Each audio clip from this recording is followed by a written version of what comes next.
Hello everyone, welcome back to my channel. I am Swati, working as Assistant Professor in Artificial Intelligence and Data Science Department of Annamacharya University. Today's topic is transaction states in DBMS. So before going to the transaction details, first let us know what is a transaction. A transaction is nothing but a set of various operations that are carried out to alter the data in a database. These transaction has various states that it undergoes. So what operations can be performed in a transaction? A transaction is separated into different states to handle different circumstances, including the system failure. So the essential commands in a transaction are commit and rollback. The commit command is only sent when every transaction has been correctly carried out. That is nothing but if all the operations of a transaction are completed, then we execute the commit command to save the changes permanently in the database. The rollback command is used when if something goes wrong during the transaction operations. If one or more operations fail in a transaction, then we perform the rollback command in order to save the changes to the original data and to maintain the data consistency. So, what are actually the transaction states do in DBMS? The transaction states control the process of determining whether a transaction should be proceeded further or it should be terminated. This also helps to outline the transaction's current situation and provide details on how it will be handled to going forward.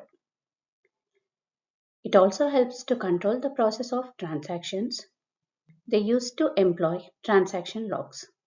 It is a record of activities taken by a database management system that is used to ensure ACID properties in the face of hardware crashes. Let us suppose if there are some hardware crashes during a transaction is executed. As we have discussed about ACID properties in our previous session, these will help us to maintain the data in a consistent state even if there is a system failure, hardware crash or power failure. Next, every transaction in DBMS is a collection of two delimiters and every transaction begins with delimiters marked as begin transaction and it ends with a delimiter end transaction. So what are the operations which can be performed between these two delimiters is actually treated as a transaction. So there are 6 different types of states for a transaction in DBMS. As we all can see, the first one is active state, second one is partially committed state, and the third one is committed state. The fourth is failed state, fifth aborted, and finally the terminated state. There are many chances for a transaction when it is in active state. Either it can go into partially committed state or it may go to failed state. Now once if the transaction reaches partially committed state, then again there are two chances. It may move to failed state or it may move to committed state. The committed state is nothing but a successful completion of all the operations. A failed state is a state where some or the other operations went wrong. So if one or more operations have been failed, then we perform the rollback operation and we will terminate abort the process. That means the operations which have been applied from active state to aborted state, all those operations will be rolled back and data will be moved to the initial state. Once if a transaction comes into aborted state, it will be terminated. So these are the different possible states of a transaction in DBMS. So let us discuss about the active state in detail. It is the first stage of a transaction in DBMS, and a transaction is said to be active if its instructions are being executed. We can perform operations such as insert or delete in the database, but the main memory buffer now contains all the changes made by the transaction. So here are some examples for the active state. Let us suppose if you want to share an amount to your friend, then the opening the application of GPay, that means we are actually starting the process. Or if you want to sign into your mail, opening the Gmail web page, or if you want to log into your social media account, opening the related social media account page, or if you want to do any online registration, then going to a particular website and opening the application form will be treated as an active state. A partially committed state in a transaction is a state where all the instructions have been completed its execution, but the results will be stored in the main memory buffer but not are affected in the database. So this is why it is regarded as an incomplete transaction or intermediate state of the transaction. Once you select the receiver's bank and enter the amount after giving the UPI PIN, then you will click on the submit option or tick mark. So this tick mark plays a vital role. It acts as a commit command for a transaction.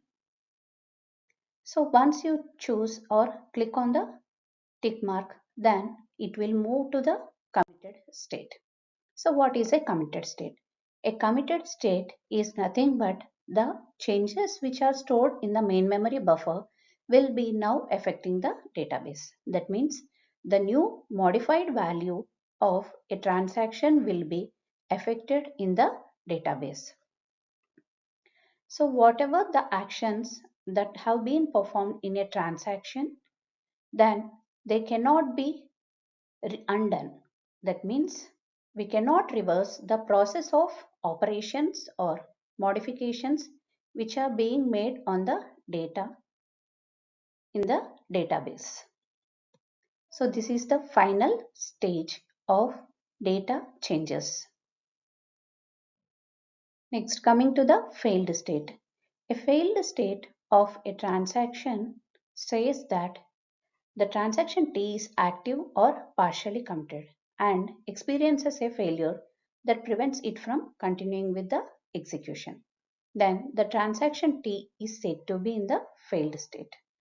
Another reason can be failure of the recovery system, as T is considered to be in the failed state if any of the database recovery systems checks are unsuccessful. That is nothing but after entering the amount, clicking on the tick mark, if there are no sufficient funds in your account, then there are chances for the transaction failure. Or if you enter a wrong PIN, it may also result in the failed transaction. So as we have entered the wrong PIN or sufficient funds are not there, the transaction cannot proceed further. So this is the example for the failed state.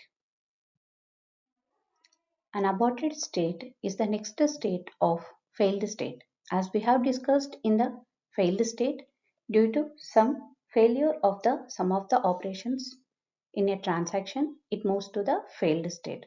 So in aborted state, there are two chances for a transaction. So what are the two chances?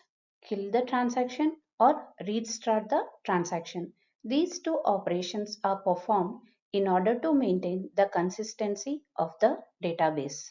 So the DBMS recovery system performs one of these two operations. So what is the work of killing the transaction? The system will delete all the transaction so it cannot affect other operations and restart the transaction.